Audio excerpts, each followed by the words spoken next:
What's up mga kapulo? Welcome back to our channel.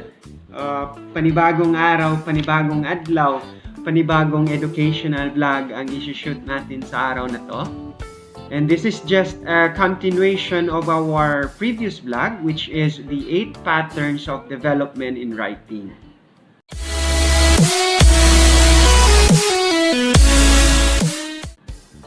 So ayan nga no, we already discussed the other 4 patterns of development in writing, which is the narrative text, the descriptive text, the definition text, and the classification and exemplification text. So for today's vlog, we will discuss the other 4 patterns of development, which is the comparison and contrast text, the cause and effect text, the problem solution text, and the persuasion text. But before that, pag hindi ka pa nakapag-subscribe sa YouTube channel ko, napadaan ka lang sa YouTube channel ko, or na-click mo lang yung video ko, please do subscribe to my YouTube channel. And please click na rin yung notification bell, and then select all para ma-notify ka sa mga bago at latest vlog or video na i-upload ko sa YouTube channel. So without further ado mga kapulo, let's discuss first the comparison and contrast text. When we say comparison and contrast text mga kapulo, it is a pattern of development used by the writer to discuss 2 things in relation by citing their similarities and as well as their differences. So, pag gumamit po tayo ng comparison and contrast text as a writer, we need to compare and differentiate the topic that we have in our text. So, it's very easy. You just need to compare and differentiate the topic that you have. Let's say, for example, your topic is about your dog and your cat. So you need to compare your dog and you need to compare your dog and your cat and the differences of the both pet that you have. So I'll give you an example for the comparison and contrast text mga kapulo. Yan po. So the writer is comparing and differentiating his or her topic. So yan po yung example niya.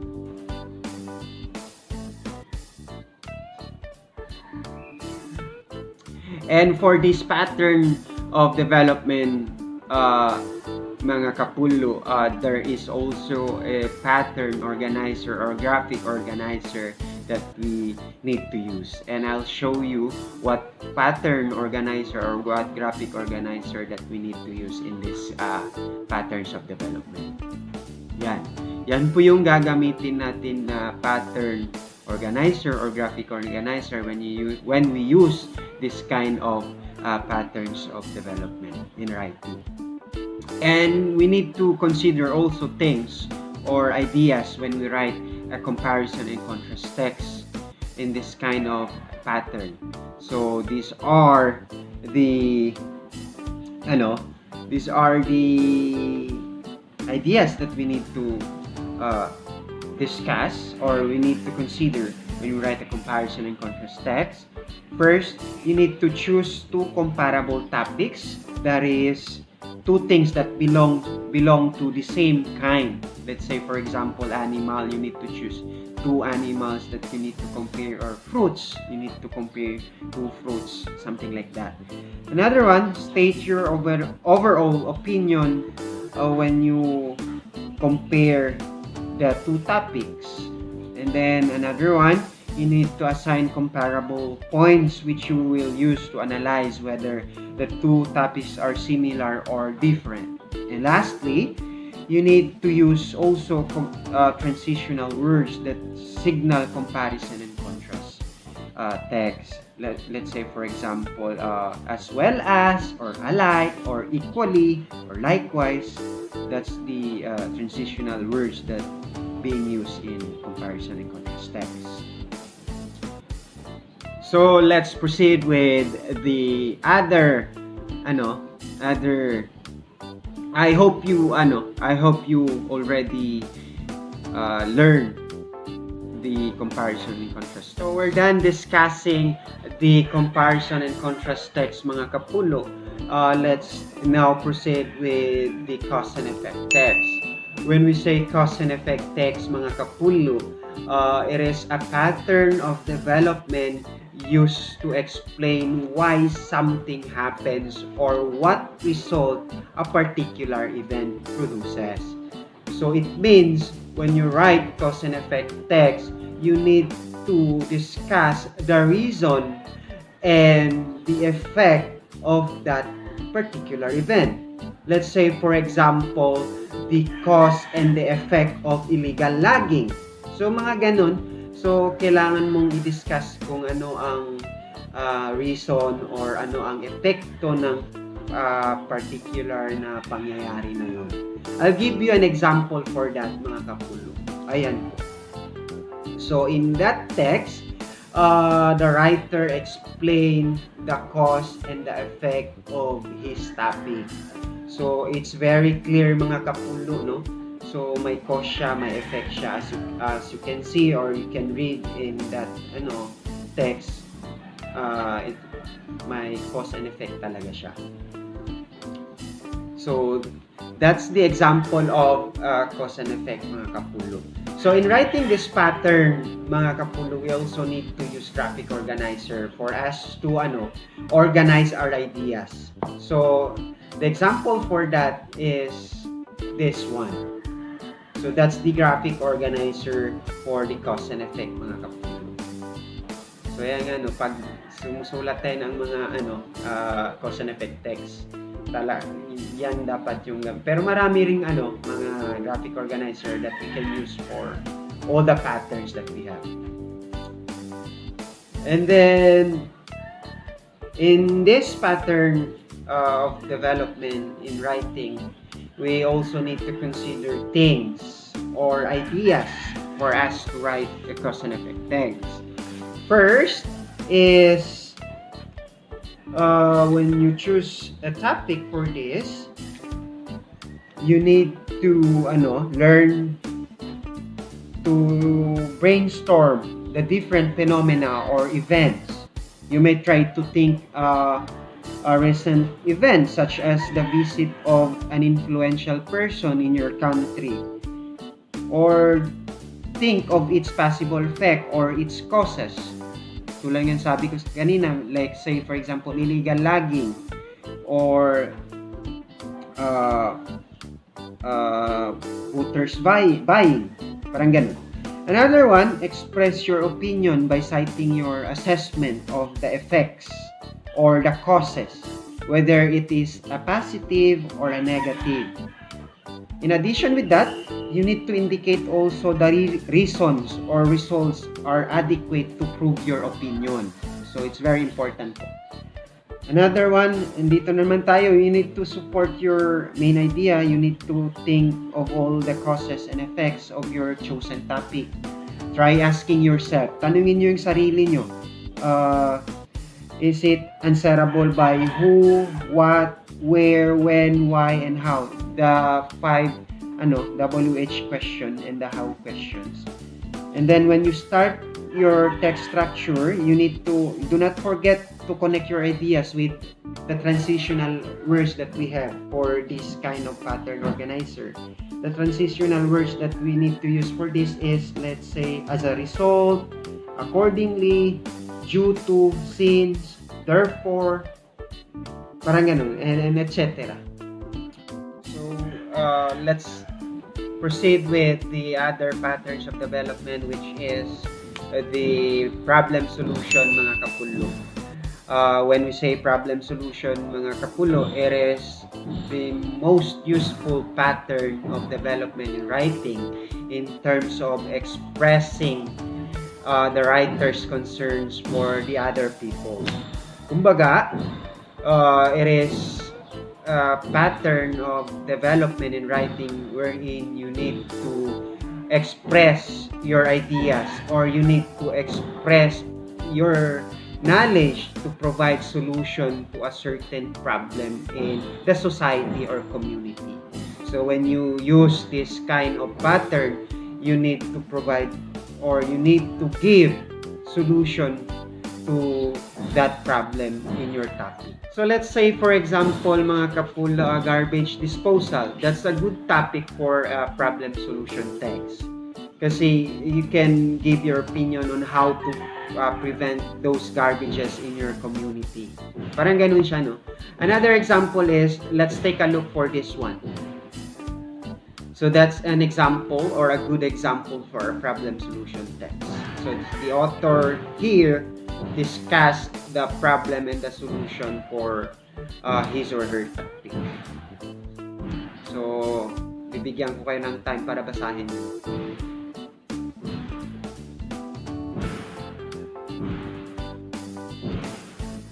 So, ayun, no? That's the example of problem solution text. So, in this kind of text, we also need to use a graphic organizer in organizing our ideas when we write this kind of pattern. So, this is the graphic organizer. So, that's the graphic organizer for the problem solution text. And we also need to consider things, or we also need to have these ideas when we write a problem solution text. When we choose a topic in a problem solution text, you need to choose a problem or a solution that could be a topic, or choose a problem that concerns many people or a solution to many problems. Otherwise, the topic will not be considered a problem or a solution, but a complaint. So remember that, mga kapulo.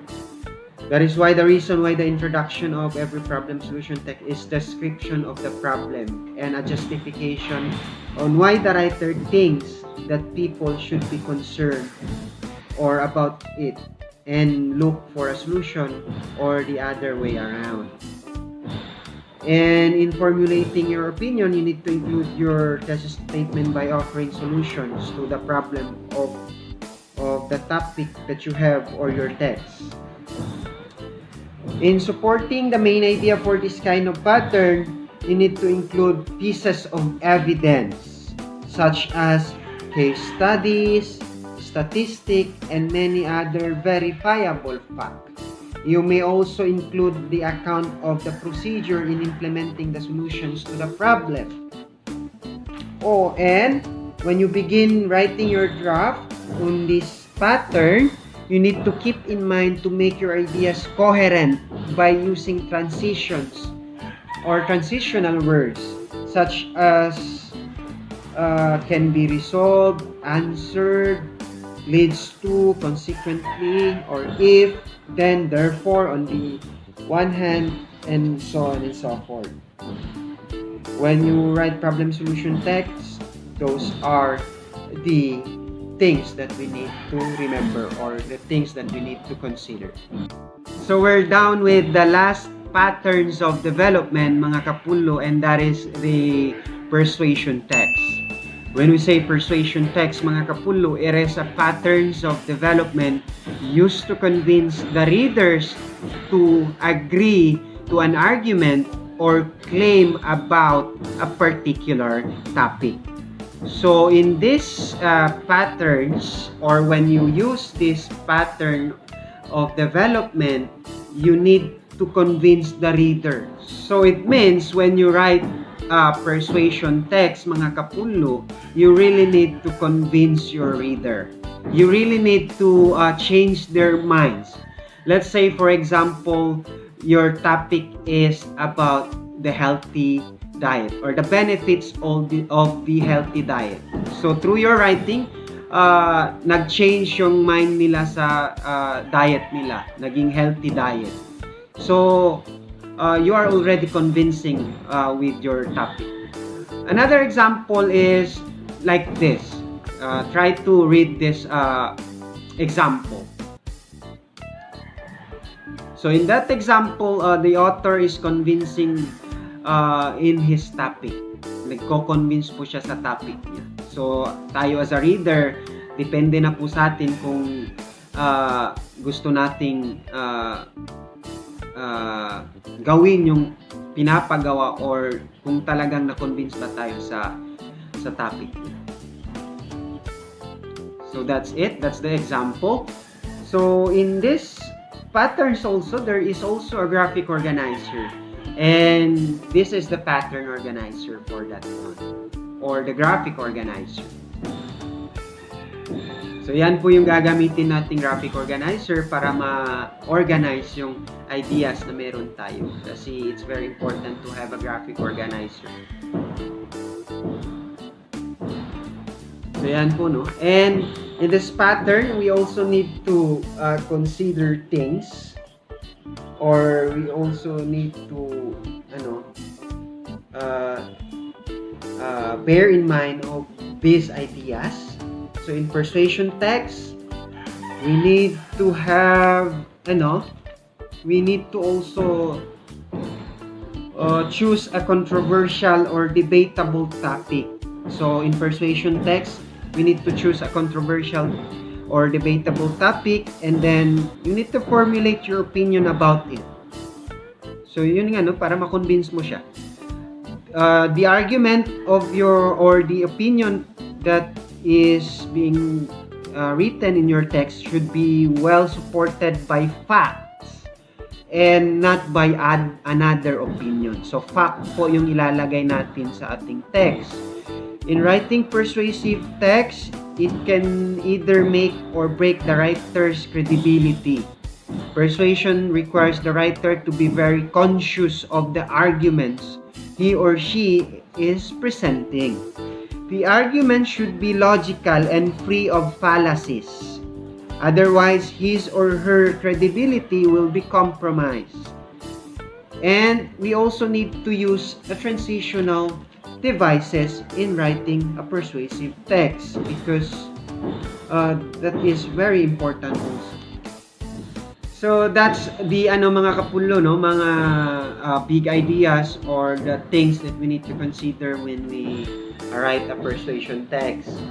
So that ends the 8 patterns of development in writing, and I hope you learn a little or you learn something from the 8 patterns of development. And if hindi mo pa na watch or nakita yung other 4 patterns of development, ilalagay ko po siya sa description box, and just click the link there for you to watch the other 8 patterns of development. And maraming salamat po sa mga subscribers and patuloy na nagsasubscribe at nagwa-watch ng vlog ko. Thank you so much. And I'll be uploading another educational vlog after this. So please do watch also for my another educational vlog. And thank you so much. And shout out pala kay Papa Dax. Shout out sa iyo, Kapulo. Sa mga gustong magpa-shout out, just comment down below. I-comment nyo lang na gusto nyo i-shout out, and i-shout out kayo sa next vlog ko. And maraming salamat, and see you on my next vlog, Kapulo.